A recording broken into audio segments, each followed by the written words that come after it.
Nagaa irra caalu nagaa waaqayyo waaqa jiraataa bakkaaf kallattii iddoo isin jirtan hunduma keessatti isiniidhaaf haa baay'atu. Hordoftoota Qiddoo YouTube jiru jalatti kan argamtanii. Akkuma beekamu guyyaa har'aa abdiin gara mana kootiin deemaa. Gara mana kootii deemuun qabaa. Qulfiis jijjiirrataniiru.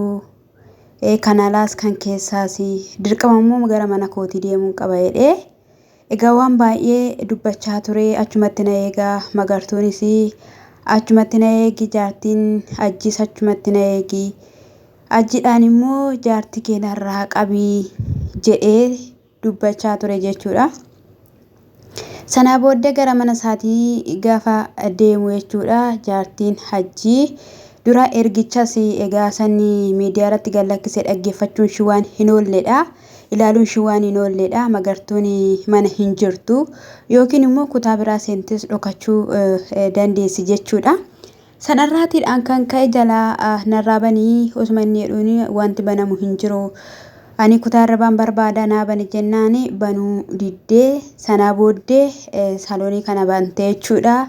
Gaafa inni ol galuu maal barbaaddaa maaltu akkasii ta'uu barbaaddaa jettee gaafattu ani kan hin barbaadu qulfii mana kootiiti. Qulfii mana kootiiti akkasumas immoo magartuu yeroo dhuftee viidiyoo kana dura waraabdee akka gadi dhiistu yeroo inni jedhutti jechuudha.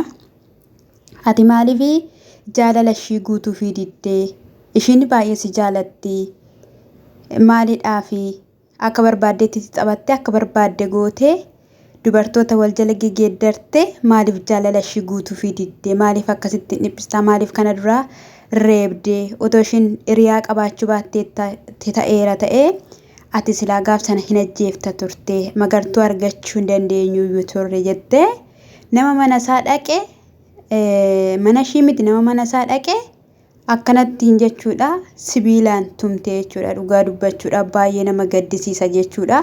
Inni immoo egaa ishiin jaartii namaatidha jaartii abbaa manaa qabdu tuquu hin danda'u rukuchuu hin danda'u jedhee yeroo darbellee dubbatee tureera.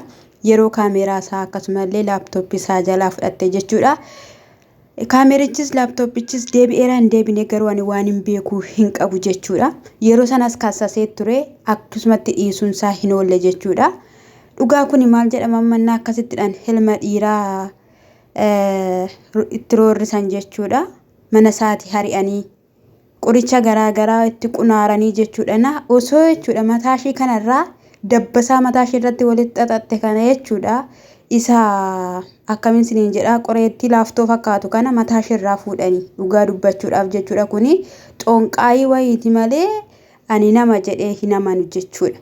Mee maal jettee ilma dhiiraati abbaa manaa qabdaa si tuquu hin danda'u kan jechaanii jiru jechuudha. Akka wanta mootummaan biyyicha keessa hin jirretti ilma dhiiraa sibiilaanii akkattiidhaan tumti jechuudha. Iddoo tokko fa'iitti suruma isaa rukuttee inu taalchiste jechuudha. Harka koo jechaa ture jechuudha. Ani immoo kan hin jedhu abdiin jechuudha. Silaa gaafati mana keetti yookiin immoo mana nama jiraachaa turteetti ati waamteeyyuu isaanii akka daaraa wayii baxabbaxatanii aayilaandiitti baattatanii akkasumas immoo wal ooffatanii dhufan lama ta'anii jechuudha. Dubartiin kana asirratti hojjechaa jirti. Ati maaliif harka kee duwwaa dhatte maaliif poolisii qabattee dhatte mana keetiyooti qabeenya keetoo achi keessa jira maalidhaafi kan hati qobaa kee dhatte akkattiidhaan cagadamtu. Sibiila harkatti qabee sibiilatti kennuu dinaa akkattiidhaanii wanni maggaarra jaatiin jechuudha. Iddoo sibiila isaatiin rukutte natti fakkaate jechuudha. Na ofirraa darbatame jechuudha. Maal jechuudha mee kun seerri hin jiruu? Seerri hin jiru jedhamee biyyicha keessa seerri hin jiru. Baay'ee nama gaddisiisa dhugaa dubbachuudhaaf taanaan jechuudha. Maal taatee akkana godhatti kun mee namadha jettan yaaddu amma kun seexanadha malee seexanatu nama ta'ee nama faana jiraachaa jira jechuudha. Maaliif akkasittiin tumama viidiyoo kana gara seeratti akka dabarfatu dhugaa dubbachuudhaaf jechuudha.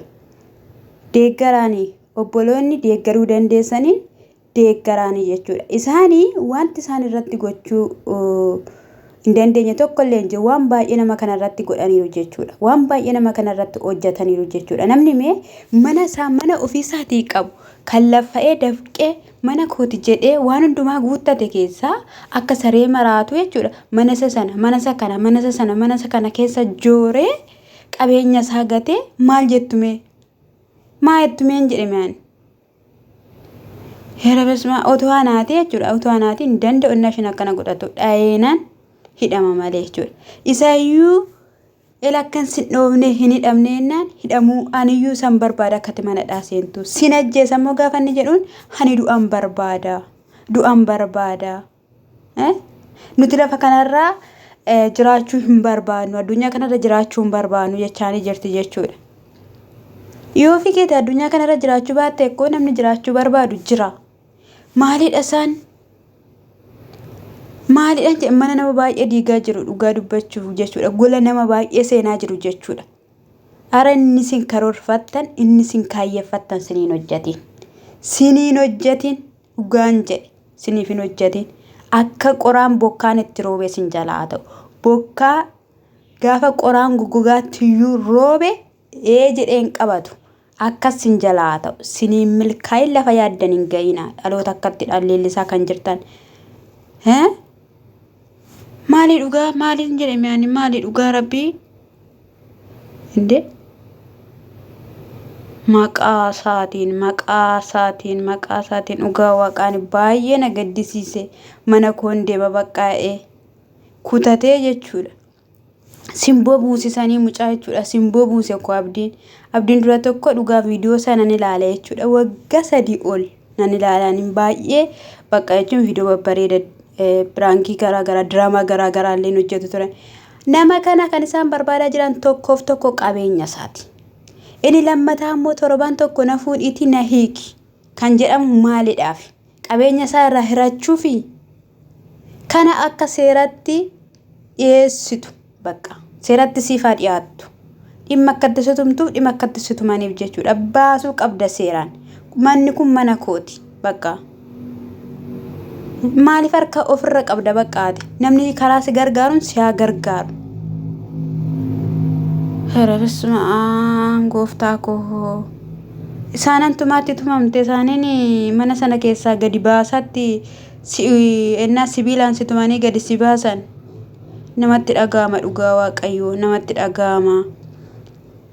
Akkasumallee caaltuu lama ta'anii magartuu fi jaartiin ajjii isa caaltuun mana sana keessaa baaste isaan iddoo tokkotti waamanii tumaa turan jechuudha. Irraa kukkutaniiru viidiyoo immoo kan nama ajaa'ibu. Rukutaa turte jechuudha magartuun iyyuu jechuudha. Hara sinaa dha'u. Maal jenna waan biraa sinaa dha'u. Abaaramtoota. Anamma jechuudha warri viidiyoo caaltuus haa ta'u abdiis haa ta'u jechuudha. Irraa fuudhanii mataa ishirraa. Irraa fuudha addunyaatti agarsiisaa waan ishiin fakkaatu. Hin beeknu yookiin mataan ishii malaaxaa ta'uu danda'a yookiin isayyuu hin beeknu nuti. Ijji ishii garuu dhidhiitaadha naachi keessaan iyyuu mul'atu jechuudha. Arguu barbaanna. Siniin jedha haa chawu.